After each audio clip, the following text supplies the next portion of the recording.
Bismillahirrahmanirrahim. Assalamualaikum warahmatullahi wabarakatuh. Alhamdulillah wa syukurulillah wal aqibatu lil muttaqin. Asyhadu an la ilaha illallah wahdahu la syarikalah. Wa asyhadu anna sayyidana Muhammadan abduhu wa rasuluh la nabiyya ba'dah. Allahumma fasalli wa sallim ala sayyidina Muhammadin wa ala alihi wa ashabihi rasulillahi ajma'in, amma ba'du. Rabbi israh li sadri wa yassir li amri wahlul 'uqdatam min lisani yafqahu qawli.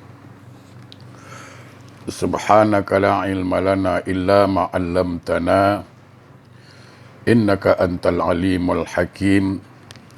La haula wa la quwwata illa billahil aliyil azim.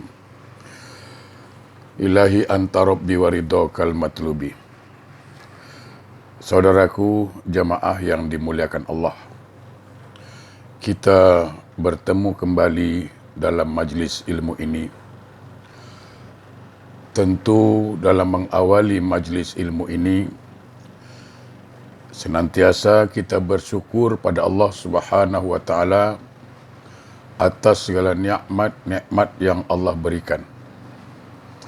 Mudah-mudahan nikmat yang Allah berikan itu dapatlah kita manfaatkan ke jalan yang Allah ridha. Amin Allahumma amin.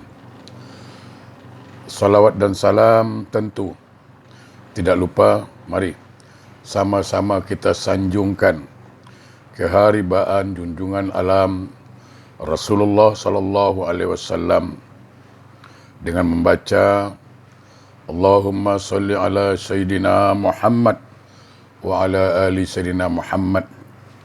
Mudah-mudahan kita semua mendapat syafaat dari beliau Rasulullah sallallahu alaihi wasallam. Amin Allahumma amin.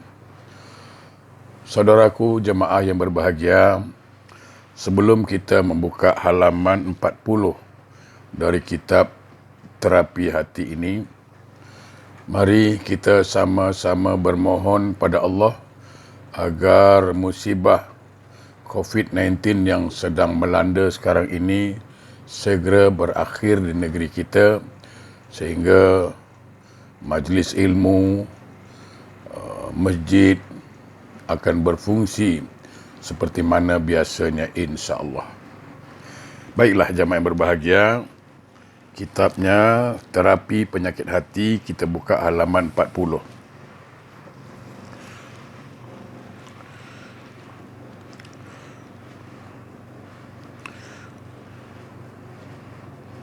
Dalam musnad ia berkata,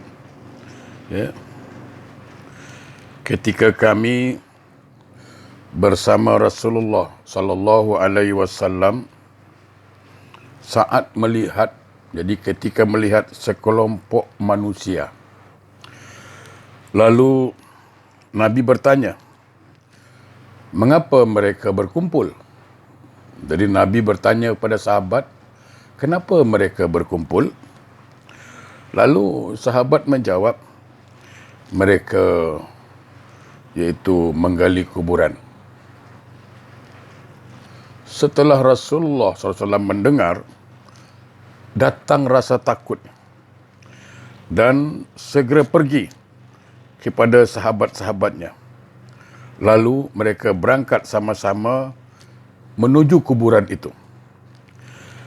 Di sana beliau agak membungkuk dan dikatakan, aku dekat beliau, ada satu sahabat dekat beliau, menunggu apa yang beliau lakukan, melihat apa yang beliau nak buat. Lalu Rasulullah menangis sehingga tanah basah oleh air matanya. Kemudian beliau mendatangi kami seraya bersabda, saudara-saudaraku, seperti inilah kalian harus mengadakan persiapan. Artinya, jamaah yang berbahagia, bahawa kubur itu sempit. Kalau kita tak ada persiapan, kita akan menangis dalam kubur itu. Na'udzubillah, na'udzubillah. Kalau kita tak ada amal ibadah, maka kita akan menangis dalam kubur. Kubur akan sempit sehingga bertemu tulang rusuk kiri dengan tulang rusuk kanan. Dalam musnad yang sama, Abi Buraidah menuturkan Rasulullah SAW mendatangi kami pada satu hari. Lalu beliau memanggil sebanyak 3 kali. Hai saudara-saudaraku, tahukah saudaraku perumpamaan aku dalam perumpamaan kalian? Atau dalam bahasa mudahnya, tahu tak antara aku dan kalian apa perbedaannya? Lalu sahabat Nabi menjawab, hanya Allah dan Rasulnya yang lebih mengetahui. Maka Rasulullah SAW menjelaskan, perumpamaanku dan perumpamaan kalian adalah seperti suatu kaum yang takut akan musuh yang mungkin mendatangi mereka. Sehingga mereka mengutus seseorang untuk menjadi mata-mata, mengintai. Maka mata-mata tersebut melihat musuh tadi dan kembali kepada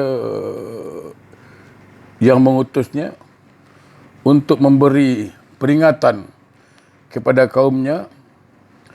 Ia takut akan dikejar oleh musuh sebelum sempat memberi tahu kaumnya.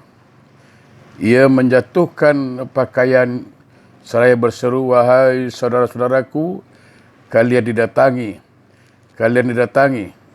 Beliau mengucapkan 3 kali. Jamaah yang berbahagia, ini ibarat sebuah kata kias di mana kita diajarkan musuh akan selalu mengejar kita. Siapa itu? Maut. Maka sebelum ajal sampai, sebelum maut datang menemui kita, ada utusan. Rambut, uban dah bertabur, gigi dah mulai gugur, mata pun dah kabur, makan dah bubur, mata dah susah tidur. Itu tandanya kita dah nak dekat pintu kubur. Sadar bahawa maut senantiasa mengejar kita. Lari ke mana punlah kita, takkan boleh.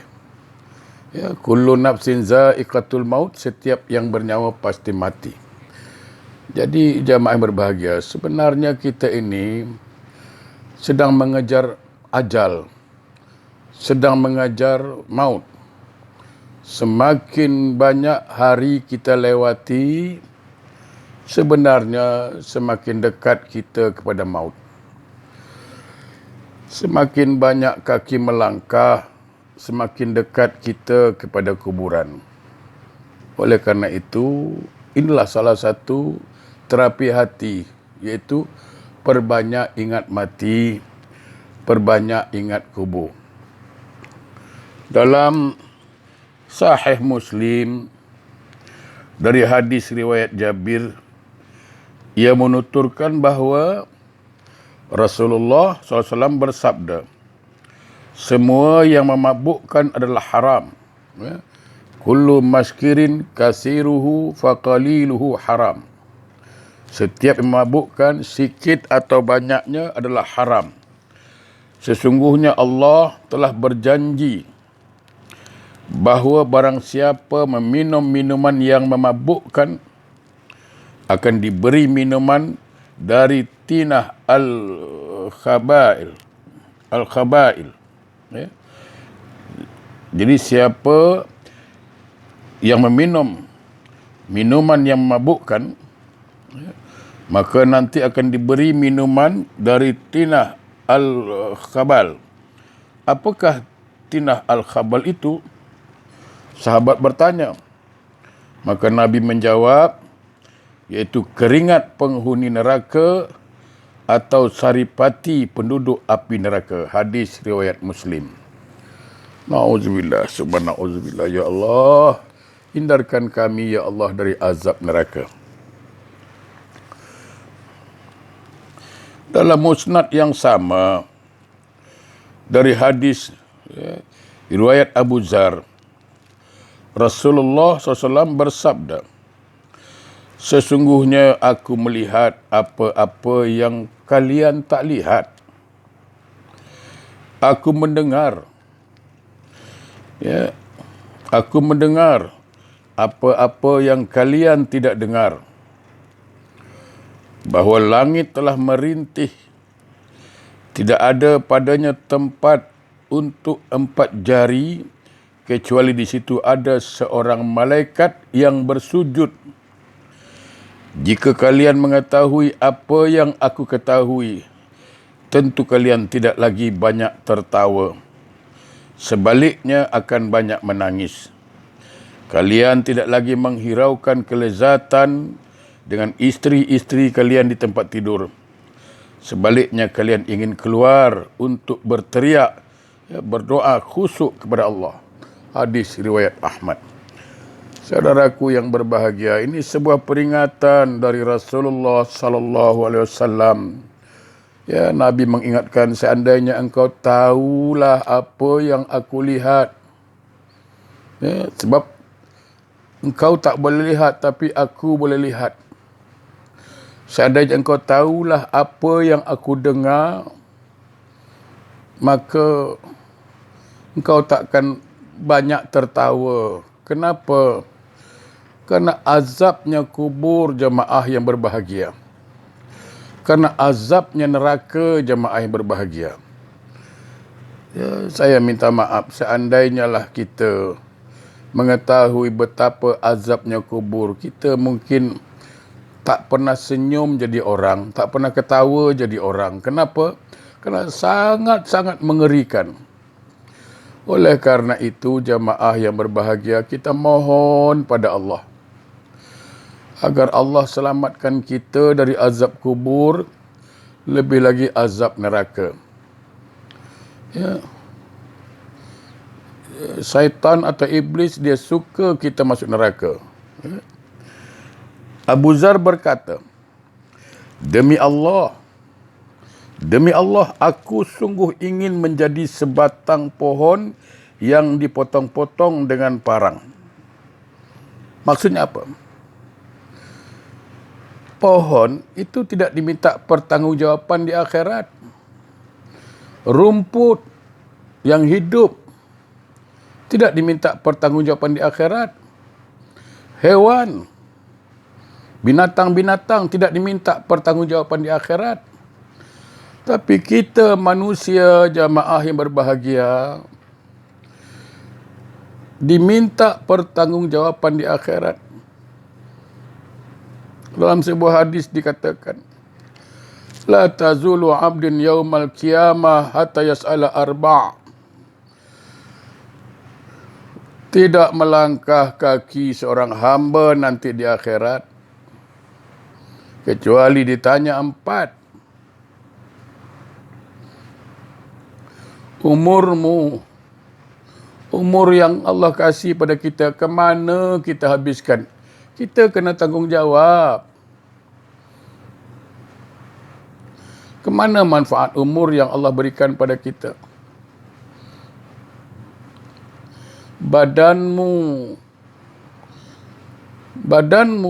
ke mana kau habiskan? Allah kasih kita sehat.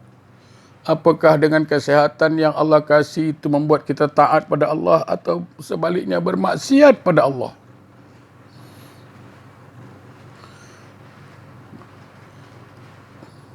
Allah kasih kita ilmu. Kemana kita amalkan ilmu itu? Apakah ilmu yang kita pelajari kita amalkan ke tidak? Atau ilmu atau itu hanya sekedar pelajaran saja? Kita kena tanggungjawab. Kalau ilmu satu soalan, ke mana kau amalkan? Kalau umur satu soalan, ke mana kau habiskan? Kalau badan satu soalan, ke mana kau habiskan? Tapi harta yang Allah kasih pada kita akan ditanya dengan dua soalan, bukan satu, dua soalan. Saya ulang balik, kalau umur satu soalan saja, ke mana kau habiskan umurmu? Kalau badan satu soalan saja, ke mana kau habiskan? Kalau ilmu satu soalan saja, ke mana kau amalkan? Tapi kalau harta dua soalan, aina iktasabahu wa fima anfaqahu.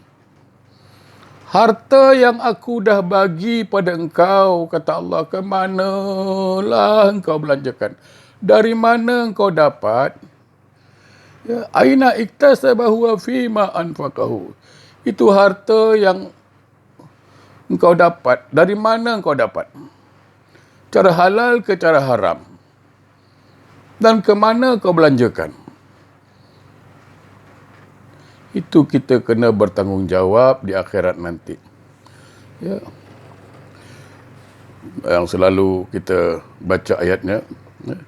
Faman ya'mal misqala dzarratin khairan yarah. Barang siapa berbuat baik, Allah akan balas baik. Sebaliknya barang siapa berbuat jahat, Allah akan balas kejahatan itu. Oleh karena itu, kita muhasabah agar hati kita ini terbuka, agar hati kita insaf yang selama ini kita lalai, kita leka dengan dunia ini. Mari sama-sama kita sadar, jamaah berbahagia. InsyaAllah kita akan bertemu lagi di lain kesempatan. Semoga Allah SWT membimbing kita, menuntun kita ke jalan yang Allah ridha. Assalamualaikum warahmatullahi wabarakatuh.